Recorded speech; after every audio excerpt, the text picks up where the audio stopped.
think in terms of support and care, it can be quite a lonely and isolated life. We're already seeing a change. Jacob has friends, but he has, as they grow and he matures, they're doing a lot of things that Jacob physically cannot do, like they're riding out to the river on their bikes or going to the skate park. These are things Jacob can't do, and there are many people in our community with disabilities of all ages that are experiencing serious amounts of loneliness.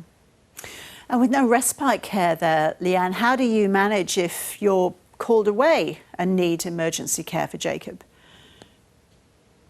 Well, we simply just take Jacob with us everywhere we go, and other families are in similar positions. There are some cases, though, where, parents are quite elderly and they do need to have respite. We're fortunate at this stage. We don't need respite for Jacob as such, but the group is advocating for all people in the outback with disabilities to have that respite.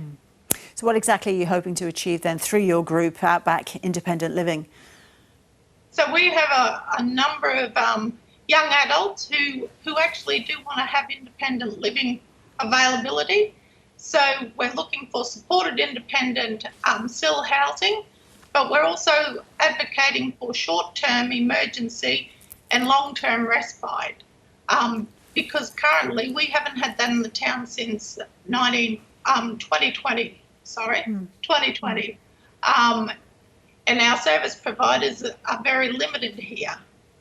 So the local council has donated land for a facility. So you have the land there. How then do you get that facility built? Where do you go for funding? What sort of building are you after?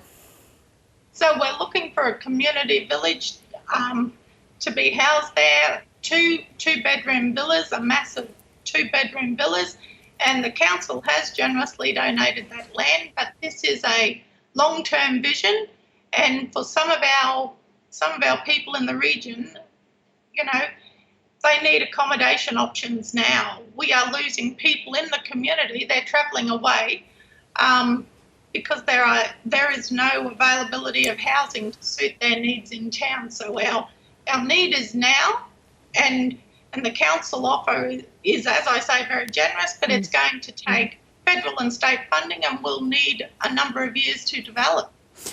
And if there continues to be no respite facility or accommodation there, Leanne, do you think that you can stay living where you are in Longreach? In the short term, yes, but we need to look at what sort of services Jacob will need as he grows older, as does everybody else in the similar position. So it's not just about the housing, but it's also to increase our allied health services. And Leanne, in the meantime, you've bought Jacob a cafe so he can be part of the community. Yes, look, we did that 7 years ago. I'm about to start my 8th year, and the idea was to make sure Jacob could be engaged in doing something purposeful and meaningful in his life when he got older. We saw, when he was very young, we saw how the community embraced Jacob, and they do everybody else in our community when they've got a disability. But as they get older, they actually need, the divide grows, and that's a natural thing. But we wanted Jacob to be able to get out of bed every morning like we do, and actually do something that keeps him engaged with the community. And the cafe was a way to achieve that.